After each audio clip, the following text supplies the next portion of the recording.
y Noa, bienvenidos muchachos, Sim y Noa, Matador y Enrique. ¿Cómo les va? ¿Qué tal, Mauricio? Mauro, ¿cómo buenos va? días. Buenos Bien. días, un saludo a todos los televidentes. ¿Y usted qué? Dejó por un lado el periodismo político, la caricatura política, y se metió en una de sus pasiones, ¿no? Que es la ilustración y también infantil, ¿no? ¿Quiere esto? Eso.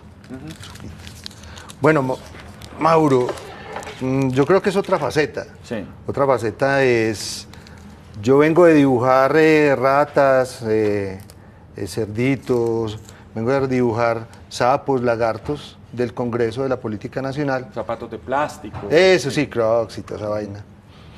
Y nos enfrentamos con Andrés, con Enrique Rojo, este reto de dibujarle a los niños, de contar una historia. Y me pareció algo chéverísimo de hacer. Ujú. Sí, Crocs en una Gringolandia quiere decir cocodrilo, más o menos. Entonces ustedes pasan de dibujar un cocodrilo a un caimán, ¿no? Y tiene Crocs, más adelante tiene Crocs. Y más adelante tiene Crocs, exactamente. Pero bueno, finalmente, entonces esto es un mundo maravilloso al que también Enrique Rojo se le midió, ¿no? ¿Qué tal es esta idea de trabajar en esta conjunción de artes y sobre todo en un lenguaje para los niños que es tan preciso y tan especial? Bueno, Mauricio, un reto enorme porque los niños, decimos cada rato con Matador, es el público más exigente, no comen entero, y queríamos precisamente llevarles una propuesta donde la narrativa tuviera que ver con animales nuestros, autóctonos, Sí. con paisajes nuestros, en este caso Simino al Páramo, Baba Yutú, la selva amazónica, Sí. Contarles más o menos mitología indígena, ancestral, Baba Yutú Ticuna, Siminoas Quechua, y hablarle de las emociones. Esa fue como la propuesta con Matador y Frailejones, oso de anteojos, un búho de orejas cortas, Sí. Y diferentes personajes aquí, incluso una paloma despelucada, ¿no? ¿quién será? Sí. Bueno, Es un invento de Matador. bueno, y un oso que tiene unos superpoderes. Sin embargo, el oso al final paga con su vida, ¿no? La liberación de... me estoy tapando el micrófono, me dicen aquí. Cuidado que estoy tapando el micrófono. La liberación del páramo, ¿no? Finalmente hay un héroe que paga con la vida, pues su lucha, ¿no? Bueno, yo creo que es una historia muy actual por todo lo que está pasando en los ecosistemas que se están viendo afectados por el fracking, por la minería ilegal y ese tipo de cosas. Entonces, es enseñarle a un niño, y los niños son demasiado inteligentes y la captan de una. Ujú. Bueno, en este trabajo, ¿cómo ha sentido la evolución de su dibujo? Sobre todo una presencia tan importante del color. Bueno, ha sido un reto porque el primer libro era un dibujo más básico. Hice un curso en Doméstica, una página en internet, donde le enseñan a uno trucos para ilustrar libros infantiles. ¿Así? Entonces, por eso se ve un poco la evolución. Ujú. Esta magia de la que hablamos, Enrique Rojo, Andrés, por ejemplo, cómo tenemos a Mapalina, que es el espíritu del páramo, y unas piedras de unas formas especiales, triangular y redondas, con unos poderes especiales. ¿De dónde sacaste esto? Yo crecí, Mauricio, cerca del Páramo, en Pamplona Norte de Santander, una ciudad pequeña muy fría, y teníamos cerca osos de anteojos, y desde niño tenía como una enciclopedia de leyendas chipchas, y entre esas Mapalina, que es la guardiana del agua. Sí. En los páramos se forma el agua, y Mapalina es la protectora de los páramos, del medio ambiente, los frailejones, y la leyenda de las piedras es chipcha también, donde al depositar una piedra redonda a la laguna de Tota, creo que era en este caso, surgía una neblina espesa y la triangular la disipaba. Entonces Sí. es una leyenda indígena real Y que que quisimos rescatar. había que tirar la triangular porque si no la niebla neblina, quedaba. exactamente, sí. Y entonces había que saber manejar y tener inteligencia para manejar esos secretos, porque si no también producía usted una alteración de la naturaleza que no quería. Así es, quisimos utilizar la leyenda para Simi Noa, y todo el recurso está basado en los libros. Los libros son el superpoder, como mencionabas, del oso Noa. Sí, y hay en esto también una serie de personajes, ¿no?, en los que finalmente es el ser humano el que lleva la peor parte, porque es el que finalmente se enfrenta al principio con esta fauna que conocemos tanto, y es el ser humano el que es pintado acá como el que es llamado a atacar, ¿no?, el que finalmente, del cual los animales se tienen que defender, ¿no? La cuestión es que, lo vemos todos los días, el ser humano es un depredador de la naturaleza, es el único animal que acaba con todo lo que le rodea. Sí. Entonces, en este libro y en la vida real, el humano es el malo. Sí, sí. Bueno, y hay algunos guiños políticos aquí, pero eso no los puedo evitar ver yo, y no sé si soy yo el que los estoy viendo o si son adrede, Matador. No, yo creo que son pequeñas bombitas que uno va dejando. Yo creo que el ejercicio de ser caricaturista político, más consciente que inconscientemente, uno planta esas bombitas en los libros y esos mensajes. Uh-huh. ¿Cómo escogiste los colores? Yo creo que muy semejante a lo que es el páramo. Uh-huh. Yo hago otras caricaturas y utilizo color, entonces traté de utilizar la misma paleta de lo que hago en color. Sí, ¿te demoró mucho hacer estos trabajos para hacer como ese libro álbum donde el dibujo sea un apoyo a un texto que además es un texto muy pequeño, y el que el dibujo lo complemente de una manera importante, digamos, agregue muchos más elementos para el mensaje? Sí, fue un trabajo de varios meses. ¿Meses?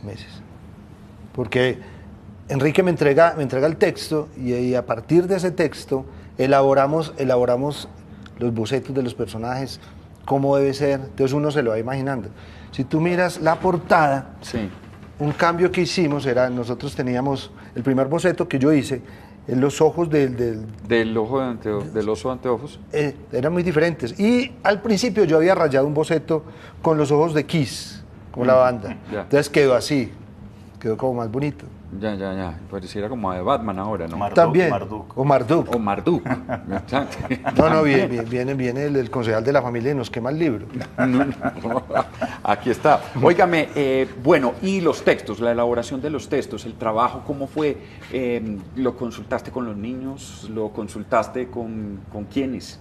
Buena pregunta, Mauricio, porque sí, efectivamente, hacemos con Matador un trabajo en las regiones del país, en ferias del libro, en colegios, donde hacemos talleres con los niños, y ellos nos van transmitiendo un montón de inquietudes sobre qué personajes les gustaría ver, qué regiones les gustaría conocer, y así surgió un poquito Simi Noa. Es un recorrido por el país, desde Babayutu por la selva amazónica, ahora en el área andina, y quizás rematemos un tercer libro para la colección, con un relato al norte del país, puede ser La Guajira, o nos devolvemos al Pacífico, no sé. O algo en el Caribe, o cercano al mar. Así es. Podría ser. Sí. De alguna, sea en nuestro Pacífico o en nuestro Caribe. Sí, es la idea. A mí me llamó mucho la atención esta página final, no solamente pues por el color verde, aunque este rojo me parece maravilloso, incluso, y me recordaba a esa creación de Miguel Ángel, cuando el toque entre la mano divina y la mano del ser humano. Y algo me pareció aquí, pero no estaba invitado al ser humano, porque pues, supongo yo, evidentemente, que esta es el ala del búho, ¿no? Del búho de hojas cortas, que es uno de los protagonistas de este libro. Y aquí está nuestro oso de anteojos encontrándose, ¿no? Sí, algo transversal en nuestra obra es que no estamos solos. Nuestra razón de vivir es complementar la vida del otro. Eso es un poco el mensaje de ambos libros, la amistad, ¿no? Y la conciencia por el otro. Es un poco el mensaje que queremos. Pero aquí no estamos invitados casi, pues, es decir, es como diciendo, ojo que no nos necesitan, ojo que no estamos invitados en esta creación, y que al contrario, cuando aparecemos, y lo hacemos acá, estamos enfrentados a unos animales que están dispuestos a defender su medio ambiente. ¿Qué me quiere mostrar ahí? Muy similar a la cola de ese Baba jaguar. Youtube. Ajá. Entonces, ellos van y se encuentran en el camino y una de las páginas finales es esta, es las dos colas como recorriendo el camino. Entonces, es como una alegoría a la amistad, Exacto. a la lealtad. Sí. Entonces, me parece bonito ese tipo de... En el encuentro con los niños, ¿qué te han dicho ya después, ya en el ya viendo esta obra ya hecha, no tanto recogiendo información, sino ya producida? Es un ejercicio muy valioso porque los niños son un público que no comen entero. Si les gusta el libro, lo manifiestan. Si no les gusta, pues emiten un montón de juicios. Y digamos que ha sido una experiencia interesante porque recogemos en buena parte lo que son los niños actuales, lo que están pensando, cómo cotejan este tipo de contenidos con todo lo que estamos viendo en dispositivos digitales, qué valor le ven ellos a la propuesta, tanto gráfica como narrativa. Entonces es un ejercicio imprescindible para seguir escribiendo, para corregir ciertas cosas y para llevarse pues unas inquietudes que son valiosísimas y le ayudan a uno a comprender muchísimas cosas. Un trabajo de meses. Este libro, ¿cómo se debe leer? ¿En familia, los niños solos?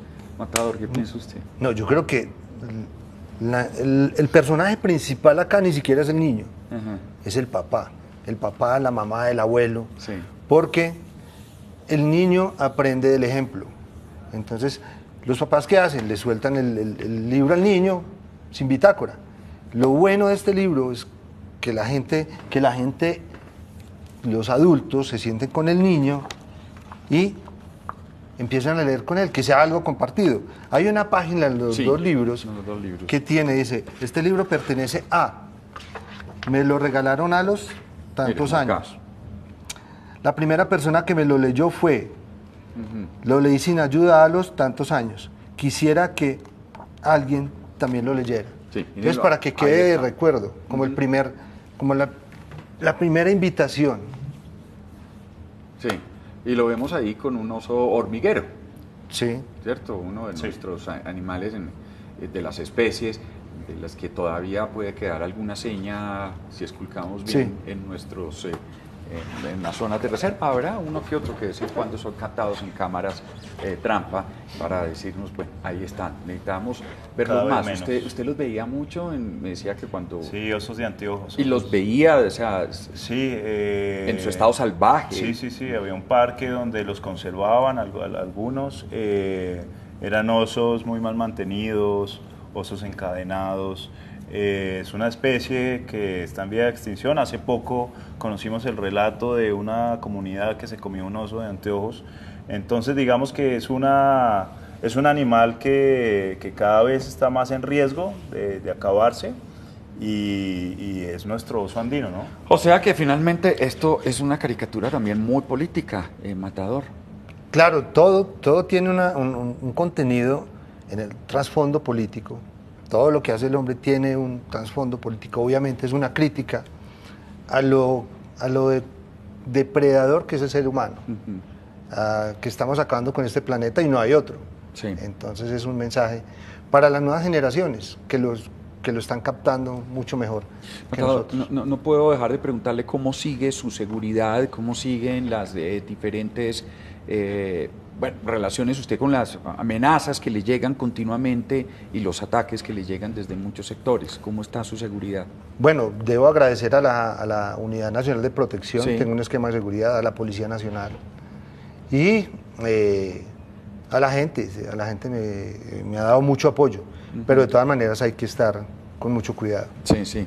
¿Se ha sentido realmente afectado cuando en las relaciones con las redes sociales, cuando decide usted suspenderlas por un tiempo, después dice ya estoy listo, pero su corazón, porque por más piel de tambor que nos digan que tenemos que tener, y sobre todo un personaje como usted sometido pues a tanta atención pública, lo que significa tantos ataques, ¿su corazón está bien? Me refiero a su tranquilidad. Sí. Bueno, unos meses muy duros, los primeros, porque uno piensa mucho en la familia, Sí. pero ya con el apoyo y con la seguridad ya la cosa mejora mucho. En redes sociales la gente me decía, no, Matador, qué bueno, nosotros somos, los buenos somos más, pero yo les contestaba, no, es que pero los malos tienen metralletas. Entonces es una vaina en un país tan álgido, como dice Vlado, que aquí a nadie le niegan un tiro. Sí, Entonces sí, tranquilamente. es tenaz el tema de la seguridad. Sí, sí. Bueno, pero digamos, por ahora toda la intención de seguir y con toda la fuerza de seguir adelante y de no callarse Sí, y claro, de dejar claro. no dejar de dibujar esa. Esa Colombia paradójica. Sí, Enrique, bueno, pues Andrés, Andrés Enrique. Enrique Rojo. Esa relación con Matador la escogió usted, se la propusieron, la propuso Matador. Tenemos un padrino de boda. Un padrino que es Daniel Samper Pisano, Sí. con el que Matador ha trabajado mucho en sus libros de humor. Y yo que llevo trabajando en la industria editorial algunos años, también fui responsable de la promoción de algunos libros de Daniel y pues nos conocimos con Matador, Daniel sabía de mis cuentos y algún día me dio la idea de que Matador podría ser el ilustrador y ahí nos juntó para estos proyectos. ¿De dónde salieron los nombres Sin y Noa? ¿Y de dónde salieron Sin y Utu y Baba Yutu. Baba Yutu? Baba Yutu es en lengua ticuna. Aquí queríamos decirle a los niños más o menos que existe una lengua, que existe una tradición ancestral en el Amazonas que es la ticuna. Sí. Baba Yutu significa babilla, cocodrilo y jaguar respectivamente. Y Siminoa son las abreviaciones de Simte, que significa búho, y Manoa, que en tunebo es oso de anteojos, y son lenguas derivadas del quechua. Entonces es para contarle a los niños que hay unos hermanos mayores, unos ancestros que habitaron y que siguen habitando el territorio nacional, y es una especie de homenaje, sobre todo en Siminoa con la leyenda mapalina, es más claro la mitología chibcha. Entonces, fíjense ustedes, en estas páginas, pocas, hay mitología, hay incluso, lenguas, distintas lenguas, hay ecología, hay política, hay una relación familiar que propone, hay una propuesta, digamos, de lectura, de crecimiento de la lectura, hay emociones, ¿no? Hay incluso, podríamos llegar a hablar de dolor o de despedida en las últimas páginas, y hay sobre todo la posibilidad de encontrarse padres e hijos con lo que es nuestra manera, donde vivimos, nuestra manera de ser, nuestra manera de pensar. Dos libros que se convierten en joyas de la literatura infantil y que son escritas por Enrique Rojo y por Matador. Muchas gracias por acompañarnos y por venir a presentarnos este libro y muchísima suerte. Gracias a ti y a todos los televidentes. Un saludo. Un saludo a todos. Vamos a una pausa porque tenemos más para compartir con ustedes.